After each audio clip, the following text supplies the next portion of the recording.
And we are back, folks, here on the Michigan Insider Sports Talk 1050 WTKA, online at WTKA.com. It is the week of the game. And as such, we couldn't miss the opportunity for the MGoBlog Roundtable, not with the clash of the Titans upon us, the battle of the undefeateds, Michigan, Ohio State.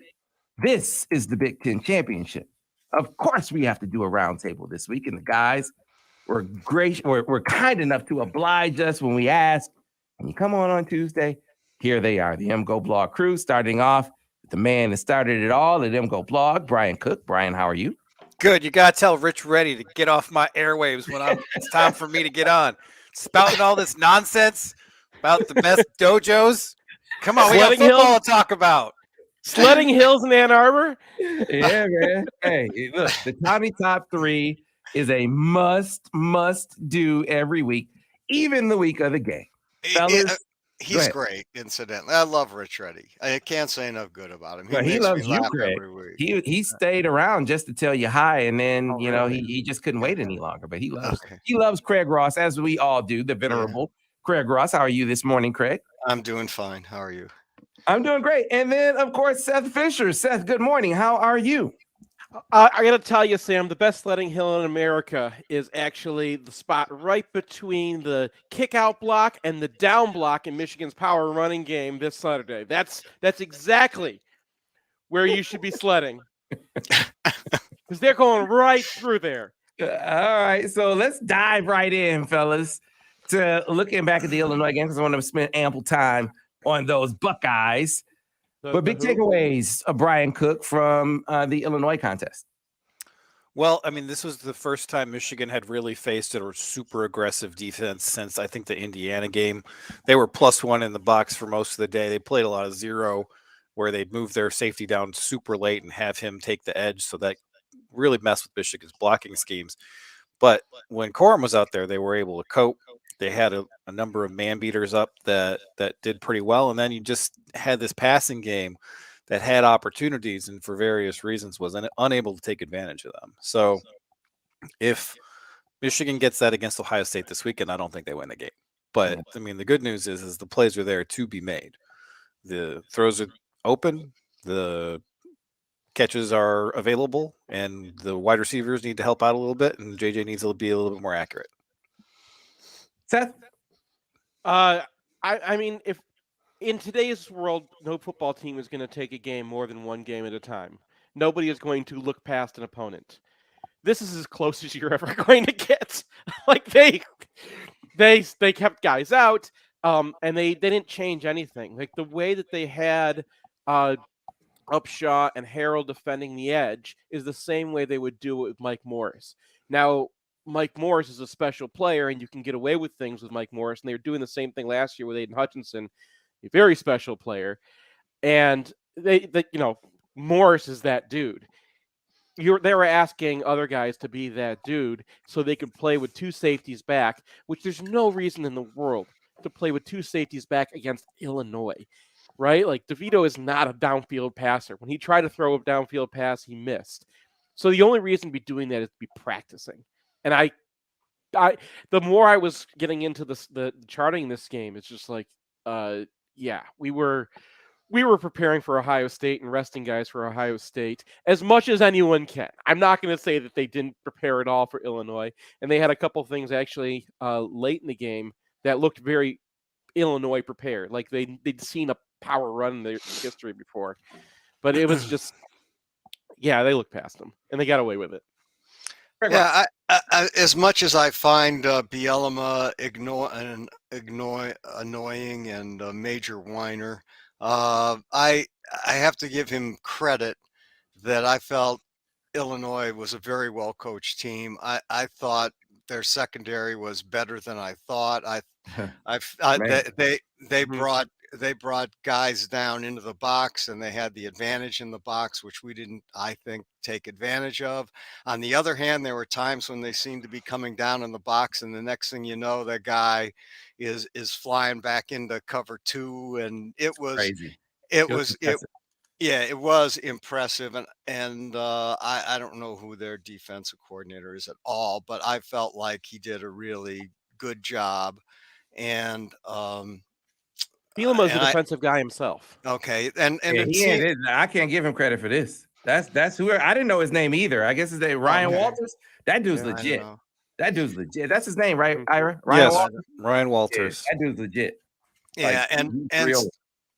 yeah, and I felt that even with that in the first half, Michigan I think had a bit over 100 yards rushing, and we lost a score 3-7 points on the fumble. We lost a score on a terrible holding call, which in the context of the game was truly terrible, on a nice play by JJ to Roman Wilson, which they wiped off the board. So they really could have been a a fairly comfortable lead for Michigan halftime, but just turned out not to be. But in the end, I felt Illinois was probably better than I assumed coming in. And when I look back a bit at their games against at Michigan State and Purdue, they actually had quite a bit of an edge in play. It just the games didn't seem to work out for them. So they're pretty good, and I think that Illinois is probably going to be consequential going forward as long as Bielema is there, and I assume he will be. Yeah. So I mean, unless he loses Walters, I mean, Yeah. next to Jesse Minter, that dude has done an outstanding job, and so I would say my biggest Illinois' offense was exactly what I thought it was. Like but defensively, they have some pros there. And they are super well coached. They don't do a whole lot, but what they do is disguise extremely well. And they fooled JJ a few times in there, making him think he had man-to-man when he didn't.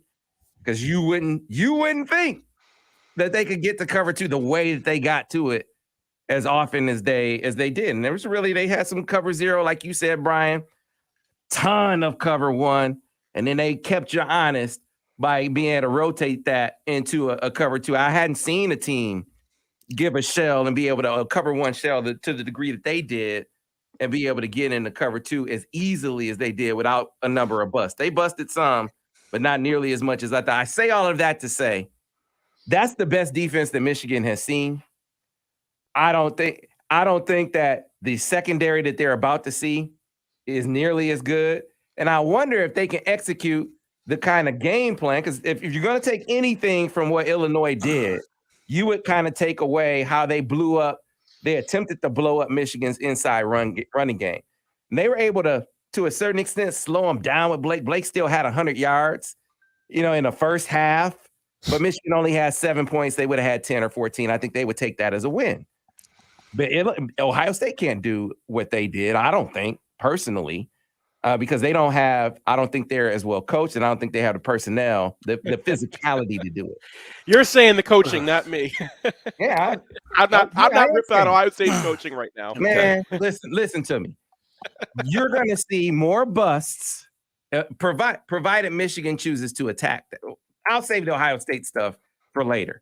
I'm just impressed for the intricacies of their disguise, how often those guys made their moves in their secondary without leaving gaping holes in it. Now, Michigan found some of those holes from time to time. You had the drop from Andrell. That should have been a touchdown. You had the drop on the play pass to Roman. That should have been a nice play. You had the horrible holding call, right, that took Roman's good play off the board. And then you had the drop by Isaiah Gash. That may have been a touchdown. Or if JJ's feeling it, on that play, maybe he hits Colston Loveland in the end zone on the play that Isaiah Gash drops. I know he overthrew Colston on the next play, but he had Colston Loveland open on the end zone on that play too. So there are so many things that they could have done, but those are like the few times that they were able to maybe make a great individual play and pick it out. Those openings weren't always there against this defense. I think they're more plentiful against Ohio State. Well, I mean, the thing about those is those weren't even great individual plays that had to be made, right? It was the ball's in your hands, catch the ball. And we're not asking you to go up the Roman one. That would have been a tough catch. No, that's a 3. I mean, it's directly in his hands. It's a little behind him. He had to jump, but that's in both Roman's hands. fourth down conversion was a good catch. But we're talking about a defense that has held basically everybody they've faced, except a few teams, to something like 1 yard per carry, and you can see why. And the thing that bothered me was not, so Illinois is doing some good stuff, but when Michigan had opportunities to get after it, they just didn't execute it. And there's a whole other hidden lack of yardage here on Michigan's zone read game, because when McCarthy was able to pull the ball, Michigan was missing blocks, and McCarthy was not setting up blocks correctly.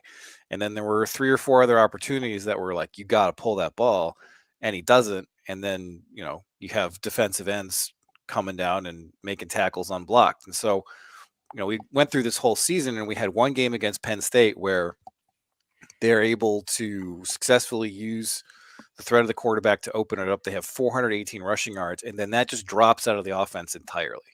It's gone. And now they bring it back against Illinois, and they can't execute it because they haven't been repping it. They haven't been repping it in live fire. I'm sure they've been repping it in practice, but that's a different situation. And so you have a program that's built around this idea is that this is our identity, and this is what we do. And they haven't been practicing part of that identity haven't been actually using part of that identity except for 1 or 2 times a game for a month or 2. And it's not a huge surprise that they're not executing it very well. So they need to do what they did against Penn State in this game, because Ohio State is not Illinois, but they're also going to be a better defense than pretty much anyone else Michigan has seen this year. And they're going to be more aggressive, and they're going to have a specific game plan for what Michigan has shown all year. So you need to have the ability to effectively use your quarterback's legs, which was not the case in this game. Yeah, there's a mirror situation that went on in this game too, because Illinois runs pretty much the same offense as Michigan. The big difference is Illinois set up RPOs early in the game. And RPOs are the same thing as McCarthy's legs. It's a read, right? You're holding some guy backside, and that creates a lot more space and a lot more opportunities for explosives because somebody just can't be part of the play. He's held backside. And there were several times when Illinois is running where you're like, okay, where's our backside linebacker? Why is he not there?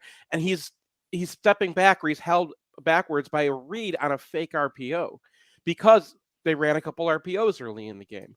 And RPO, it's the same thing. You can really put them in the same box. The reads for McCarthy, whether he's keeping it or if they're RPOing on the backside, it's not really that different. It's the same effect. You're holding a guy with the quarterback's eyes. And even when it's not live, it works. Now, Michigan, when they do it and it's not live, it doesn't work because everyone knows that it's not going to be live unless they're playing a top 10 team or a rival, right? So those guys are always hightailing it. In Illinois, there were a couple times when Michigan still had that in the play where McCarthy's staring a guy down and there's no respect for it because Illinois knows, yeah, you're not keeping it, right? And Michigan had to respect that because Illinois was bringing out the reads, and the reads were live, or at least earlier, so that when they're fake, you still have to respect it. I really wanted Michigan to use that and hit that against Illinois because then Ohio State's got to respect it. Even if it's not live, you're going to have to, just looking at a guy, if you have that in your playbook, looking at a guy is going to hold him back there. Yeah, that's maybe the most curious thing to me, the lack of RPO with JJ. I can't quite put my finger on why that is, because I watching him miss some of the throws that he missed in this game, because we can talk about the drops. JJ just flat missed some, and missing throws that I know, watching him for 5 years now, this dude can make these throws in his sleep. How is he this out of rhythm at this point, and how do you achieve rhythm for him? It's too simplistic, and I fell into this trap. Well, how often did they string together passes? They actually did that a decent amount, where back to back 3 passes in a row, I think in the first series. And Illinois kind of tightened up after that. But how do you achieve rhythm for this guy? I think RPO is a part of it. And I only remember them having one, though, the stick to CJ.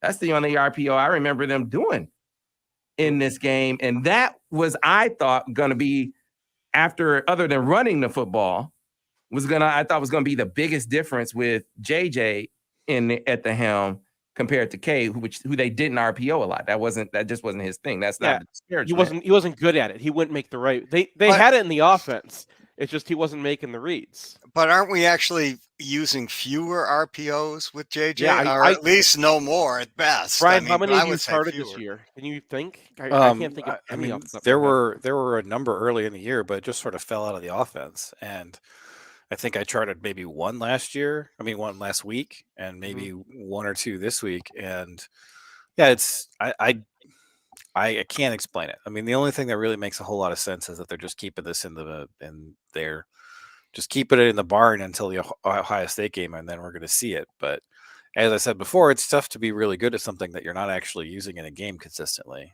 So, yeah. Well, here's the thing. This week, you may not have a choice but to be more quarterback dependent. That's putting the game. You're putting the decision in your quarterback, saying he is making, or to your point, he's making a read, whether it's RPO, zone read. To me, achieving rhythm for him from a throwing perspective. I know RPO isn't always going to be thrown, but that's a part of it. Getting him on the move. Not only is that, he's really comfortable doing it, you create some improv opportunities. You kind of get him in that ball player mode. There could be a day, and I think there will be a day, where as a pocket passer, he'll be that guy. He'll be able to do it. His repeatable mechanics, something that I think is a work in progress. Listening to Devin talk and Borges talk about it. But what's not a work in progress is the dude's a ball player. Like, he can throw on the move now. I think he can RPO now. He can zone read now. And they may have to do that more and to depend on him more in this game, because your running back room is limited now by injury. So that might mean that number 9 has to be number 1 when it comes to how you win this game. Yeah, I agree with that. And it felt to me also in this game that Corum maybe was hurt coming into the game. People mentioned the one play where he runs out of bounds, and where you would think that didn't look very typical of what Blake Corum does, but there were actually 2 plays where he ran out of bounds, where I felt ordinarily he might have tried to cut back up the field and into traffic, and instead he just ran out of bounds. And so I have a hunch that he's been nicked. It was nicked prior to the Illinois game, which makes his first half even more remarkable. But the kid wants to play. He says he's ready to play, but I have a hunch even if he plays, he's not 100%. And so in that context, I think you're right, Sam. You're gonna.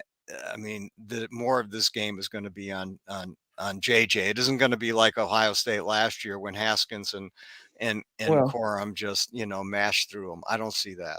I mean, it's obvious that he's a different. I think he's the best back in football. But the tale of the 2 halves. I mean, did they play with more abandon, Illinois, once Blake went out? Certainly seemed that way. But it wasn't like they weren't doing a lot of the same stuff. But Blake, I mean, they were free their mic up, and Blake was beating that dude whether he made a miss or ran through a tackle or just carried him a few yards. He's going to win that one-on-one or one-on-two battle.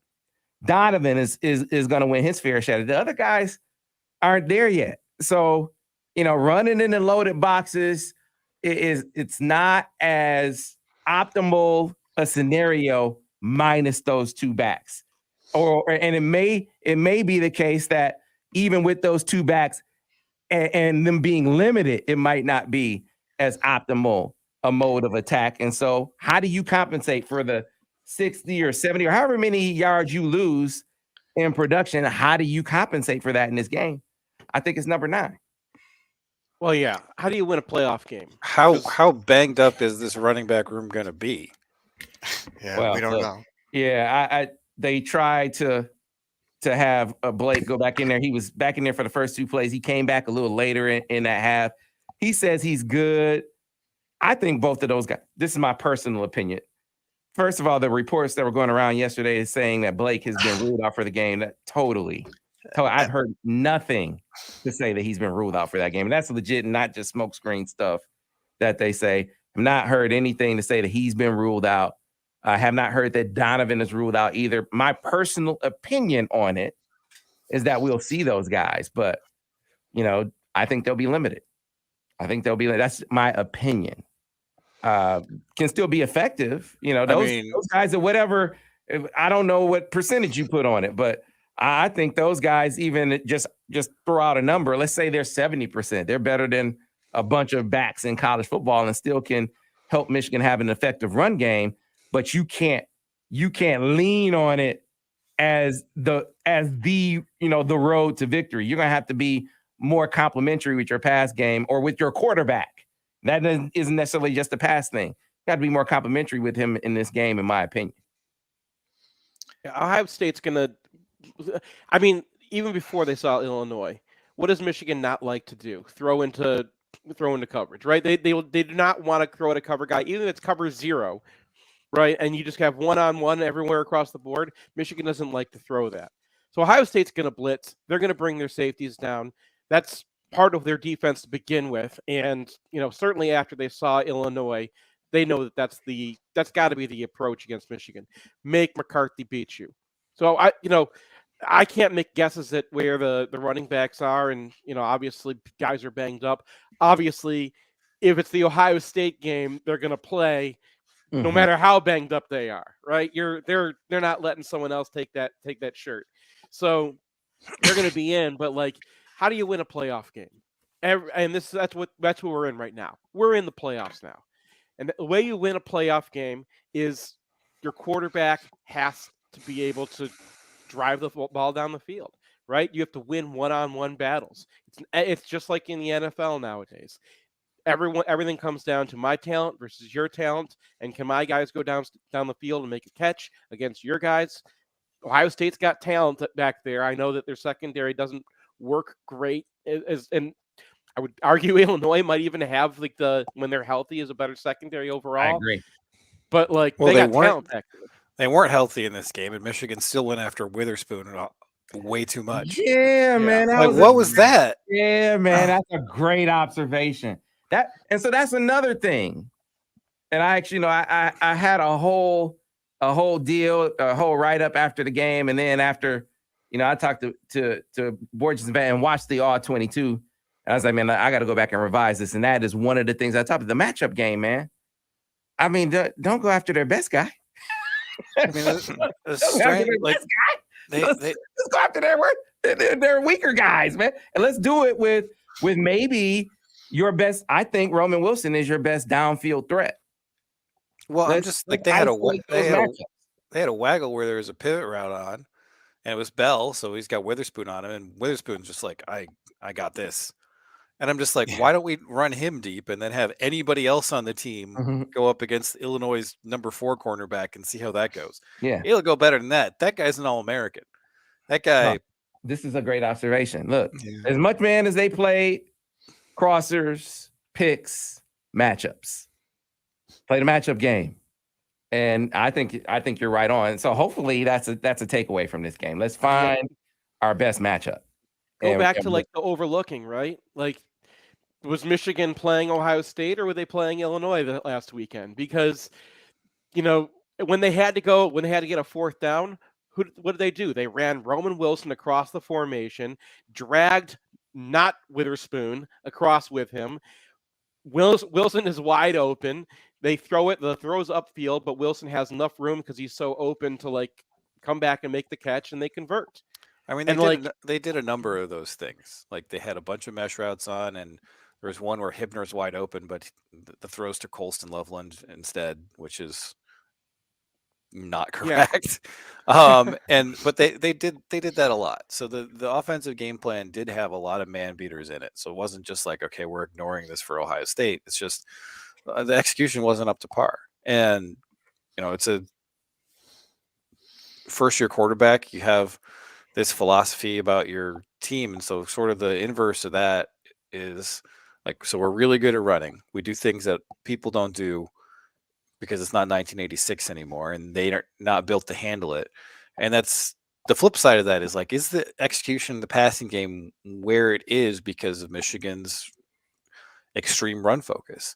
And I think part of that answer is probably yes. And it's something that I think you can probably work through, but the rate at which they're working through it means that, they're going into the Ohio State game coming off a game where the passing game looked pretty shaky. And I mean, the past is not fate, right? And Michigan can play much better, but it's just a concern that you have. And legitimate one at that. I think that what was curious to me, the matchup game, and then in the second half, man, it almost felt like they started leaning heavier, at least in first down play calling. He leaning heavier on the run, and it was like, I mean, they were already doing a good job against the run, but on first down, they were like, they're running the football. They ran on 2nd and 14. They ran on second with a tie game. They ran on 2nd and 14, and you go and watch that the play right before when they get the play call in. Roman Wilson is like looking at the sideline, going, "Why? What are we doing here?" And like Rodney Bell has to talk him down, and like tell him to get into his spot. And I'm with Wilson, because what happens on that play is Illinois brings down the free safety. They go cover 0. Now you got cover 0 on 2nd and 14, and we run right into it. They get a 6-2 look, and we run right into it. At some point, you got to say, look, man, go throw the ball. Go win this game with. Well, you're following the man on man. Let's go. You're following the wrong team if that's the way you want Michigan to play. No, but there's no. I mean, because like the last 2 passes before that were both incompletions. One was the drag to Loveland, which was an incorrect decision and a bad throw, and then the other one was the 4th down to Anthony that goes right through his hands. So, I mean, you've just had these 2 just sort of like, what are we doing here? Passing events. And I mean, it's not like there was a whole lot that was going on that was great before that either. True. So here's where I am with it. Certainly he was there. There's no question JJ was off in this game. The receivers were dropping balls. The passing game was not giving you reason to think that was going to be your way out, but you don't have Blake. You don't have Donovan. Your offensive line, while certainly is better than a lot of teams would be with starters out, is not necessarily plowing through this loaded box like we've seen this offensive line when it's at full strength be capable of doing. The way out wound up being throwing the football. That when they had to, when push came to shove, they were able to make enough plays through the air to get it done earlier in that half, certainly in the third quarter, where the first down play calling kept putting them behind the sticks. No gain, second and long. It was like, man, you're gonna have to lean more on number 9. Eventually they did, and fortunately he wound up making enough good throws. Guys wound up holding on to the ball enough. And of course, you got the best kicker in the country, and they were able to escape. I just think they're going to have to lean on number 9 earlier, even if it's uncomfortable. Even if you feel like, man, I don't know if I trust him to RPO. I don't know what choice you have right now. I mean, are you going to let Jalen Llewellyn and Kobe Buffkin shoot, or are you going to be like, okay, you guys can't make a shot, we're not going to go that route anymore? I mean, you got to let them shoot through it, and that's the same thing with Michigan's passing game right now. You got to let them shoot through it because now we're coming to the Ohio State game, and we feel like our pass game is just not clicking. Yeah, your point is valid because I'm talking to Brian. Your point is valid because JJ was not on. And your receivers, your receiver, and you're without your top tight end. So that's the other thing. I mean, top 2 tight ends. Your top 2 tight ends. So that's another thing that would make you feel like, man, this is not working. This is not gonna be the answer, but it might be the best answer when you're down your top 2 tailbacks. So anyway, we got to get more of this to get into. I want you guys as scout of Ohio State. We will get deeper into the Buckeyes as we come in, who had a tight game themselves. It was a 3-point game before that turnover at the end. I'm curious what you guys think of them. We'll get more into Ohio State on the other side here on the Michigan Insider on Sports Talk 1050 WTKA, The Ticket.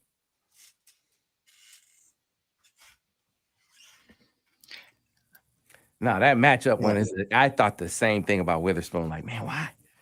I'm not throwing at that dude. That was a great point. I mean, they managed to get him on the PI right at the end of the game, but even that was just like, why are we doing this?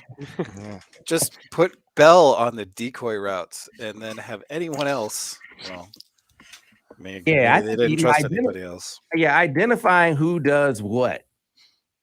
I think is a real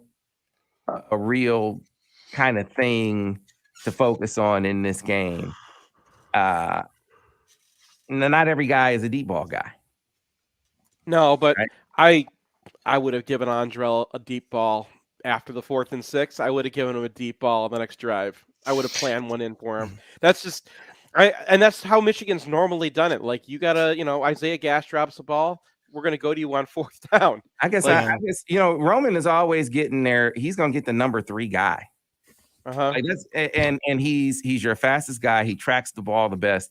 I'm giving him a shot, and for no other reason than to make them think that you're gonna try to throw it over their heads once. And the way that the posture their DBs start taking, it's like, Michigan's not gonna even try to throw it over our heads. We don't have to have any concern about that at all. And that just made the road tougher the road tougher to hoe for them on the ground.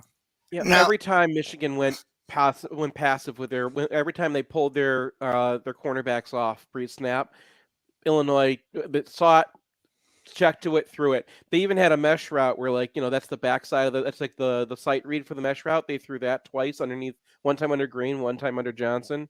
Like that's got to be in your playbook. Like, they were playing them off too. So when they're going cover 0, those guys are 10 yards off, and even if it's Witherspoon you want to throw at, you could throw that because they're playing off. And Roman Wilson, you don't have to run him deep every single time. You can run a sight read with him where, like, if the guy's playing off, okay, go 10 yards and run a hitch, and it's going to come to you, Yeah. Incidentally, I thought JJ's best pass was on that play to Anthony. I mean, I thought it was a whole shot. I thought it was a whole shot to Ronnie. Yeah, because he gets. Oh, really? Yeah, they stem into the cover 2 late, and I was like, that's an impressive read and throw right there. Yeah. Now here's the thing. Because I was wondering, he tried to hit Ronnie on a crosser twice in that. It might have even been 3 times, thinking he had man-to-man. I was like, I wonder if he can sort of see this coverage ahead. The safety on the hash is a kind of a cue that it's going to be cover 2, is that they are not, they are not in cover 1. They're going to rotate to cover 2. And he wasn't quite seeing it. It felt like maybe he recognized it on that play and was able to drive that ball in there. But on the backside, Andrell was running. I mean, wide open. We got into this on our podcast too, but it's his first read. So JJ is going to throw his first read if it's open. 10 seconds. I heard. Yeah. So I mean, that's happened a couple times this year where the second read's open. We come back.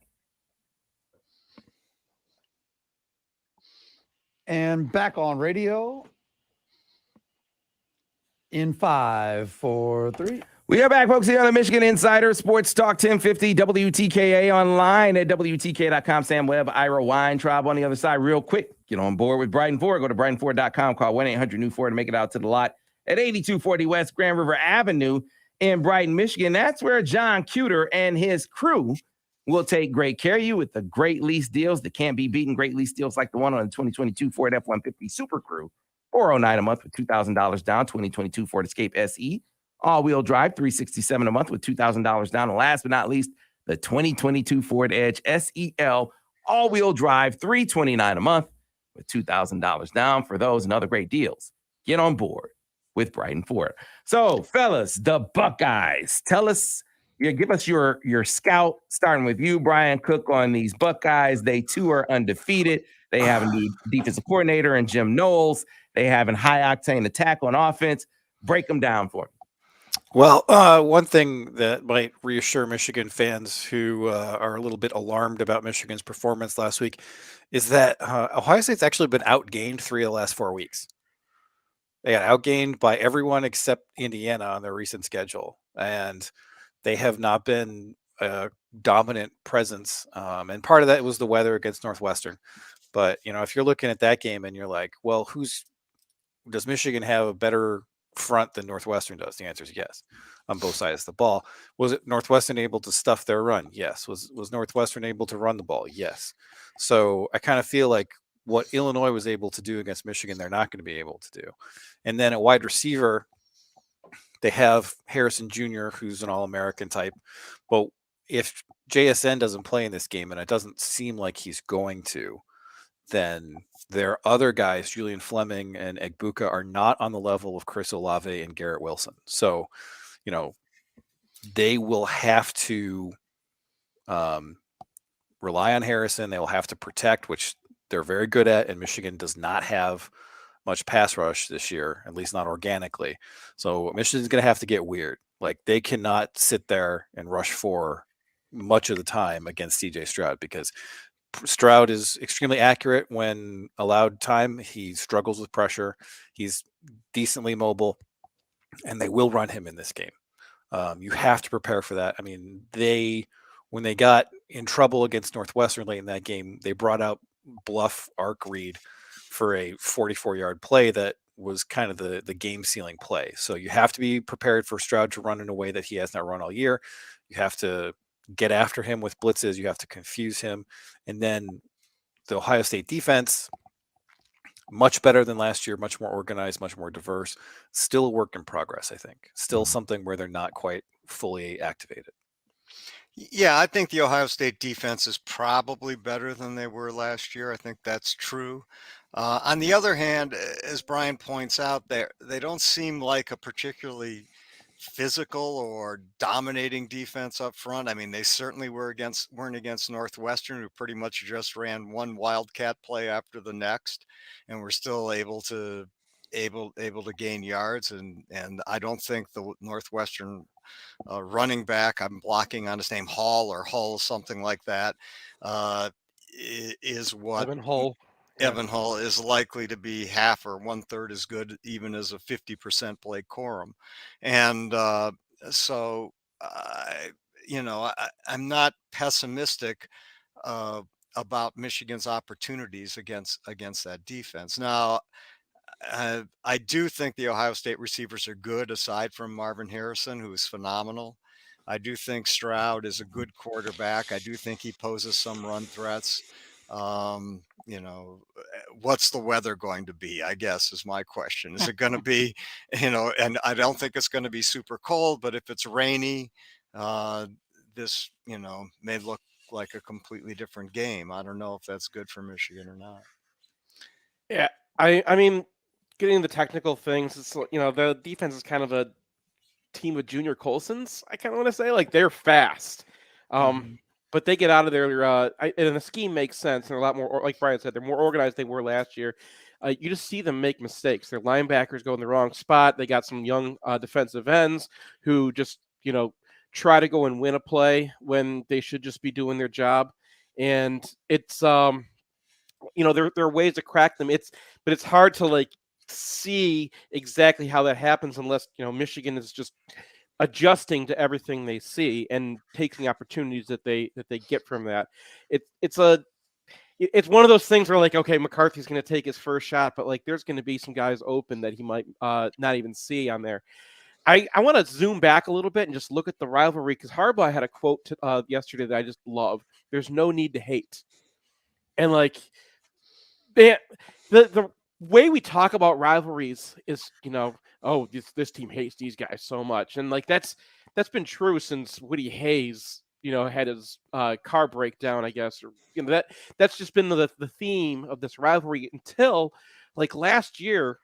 It's just, at least from the Michigan side, there's been a ton of respect. And I think that this rivalry, one of the great things about it is that level of respect. And that quote, man, there's no need to hate. I just want that to be I want that to be the calling sign. I'm so sick of the talk of like, oh, I hate Ohio State sucks. Oh, I hate, oh, they're cheap. Oh, they're weak. So what kind of hate are we talking about? Are we talking about sports hate or real hate? Real hate. I don't really hate Ohio State, but sports hate, oh hell yeah, man, no. But they really hate us. They really, and there's and maybe the teams aren't like this too, but like the tenor of stuff online and the tenor of the things that you hear from Ohio State, they really hate us, and I think Michigan's approach is maybe part of what's changed the feel of the rivalry here. Like my feel going into this game is not like 2018 or 2016 even, where it's like, I think we're going to go talent up against these guys. I'm curious what you guys, just rivalries in general. Yeah. You didn't like Bird Magic when they hated each other. You didn't like Pistons Bulls when they hated each other. They hate that. That's different. That's different, man. Like that rose their level of play to like whole new levels. But like the fans didn't hate each other. I wasn't hating Bulls fans. I love hating the Buckeyes. I love that they were so emasculated by the pummeling they took last year, by the curb stomping that they were victimized by last year, that they had to go and try to figure out how to change their entire identity. I love that. I love that. That's not what I'm talking about, though. I'm talking about like the vicious, like, I can't even use the M anymore. Like, I think that the tenor of the rivalry, especially for the fans, is not hating the personality of the people themselves. It's like, you want to play in this game, Ohio State, you're going to have to play in the snow. You're going to have to play tough. You're going to have to get in the way of Hassan Haskins or Blake Corum. But like, that is different. That's respect, man. Like, if you you're didn't like Jim Harbaugh saying this dude up here boasting like he wasn't born on third base, you didn't like that. You gotta love that, Seth. I love that too. But also that's the kind of thing I would say to my best friend if we're like, ribbing each other on the couch during a Madden game, right? Jim wasn't ribbing him. He was being serious. I got come on. Had this dude sit up here talking about what they do and how good. Man, he inherited a dynasty. Pretty easy living, right? And the minute he has some adversity, he fires his host and he fires his boy, right? The guy that he had to come down. Hey, Al, come on, come coach with me. I know you like it at Michigan, but come on over here. Hang out, right? Man, and hire Kerry Combs to be his DC and think it's gonna work out. That's everyone's fault. No, you made a bad hire. Now maybe he fixed it with Jim Knowles. We'll see. But this is the kind of thing that happens when you're born on third base. You think you have all the answers, and then when someone tests you the way Michigan tested you last year, now you start second guessing everything. Can Michigan do the same thing this year? Because here's a question for you. What if Michigan goes down to Columbus and does it again? Is Ryan Day on the hot seat? Not from the standpoint of getting fired, but from the standpoint of their fan base. Do you start to see fans turning on Ryan Day if they lose this game to Michigan this year? What would Ryan Day's record against Michigan be if they lose this week? What's Ryan Day's record against Michigan if they lose this week? How long is he been there? So it'd be 2-2, right? Wouldn't he be 2-2? 2-2. Yeah, they didn't play in 2020. We all know Michigan would have won anyway. He won in 2019. 2018, Urban Meyer was still coaching in 2018. Now they had to like, sit him out for 3 games where like he just didn't get to be on the sideline for 3 games and Ryan Day got to do a little coaching and Ryan Day was there. But Ryan Day doesn't get credit for 2018. So he's got 1 win before the pandemic began. If you want to know how long ago it's been since Ohio State loses. So if he loses, he's on the hot seat with the fans, you think? He's 1-2. He'd be 1-2. He's already on the hot seat with the fans. He did nothing to prevent Michigan from going 11-0.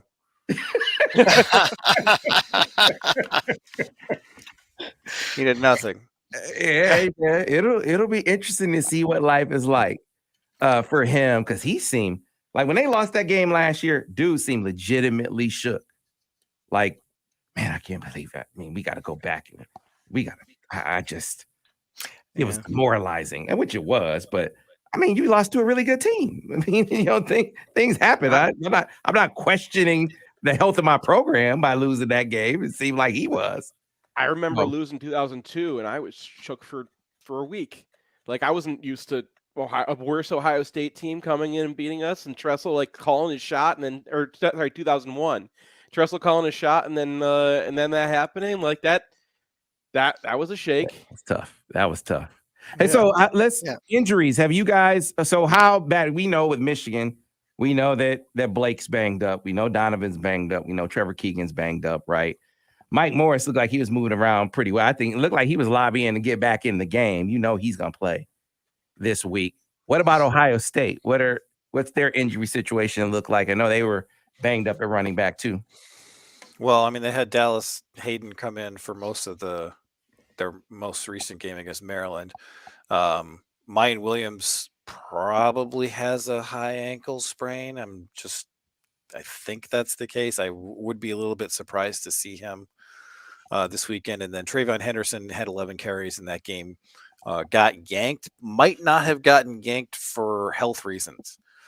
Some of the smarter Ohio State coaching types on Twitter who I follow were basically sharing screenshots of really terrible decisions from Trayvon Henderson. It's just bouncing into nothing when he's got lanes up the gut, that kind of thing. So it may be a situation where Henderson is available, but I wouldn't be surprised to see that freshman. Yeah. Freshman didn't do a whole lot on his own. Like, they were blocking pretty well. Like, I don't remember seeing him actually like making a lot of yards on his own. Like, they were blocking it well, which is, Maryland caveats aside, like, the Ohio State line has not been great at run blocking this year, especially the guards. The tackles can move people. The tackles are absolutely legit. But they're built for pass blocking. And even the guards were like, recruited as like 5-star tackles who were moved to guard. That's what they do. And when they have a 4th and 1, they go and throw the ball because that's what they do, and it's been marvelous all year. They're not going to be accused by anybody of taking their foot off the gas. And, Marvin Harrison is just incredible. But Brian mentioned Jackson Smith and Najigba. Like, that has been a huge loss all year for them. And remember him last year? He was the one keeping them in that game, right? Like, he just did some ridiculous things. And the other guys got, everyone else got like a play or 2 plays. But Smith Najigba was just killing us. And Rod Moore been a year older, but like, it's gonna be him and Mikey Samers still. But last year he had Dax Hill on that guy, and he still was making those plays. So I think that is probably the biggest injury for them. And if they do suddenly like magically get him back, that could be a big deal for Ohio State.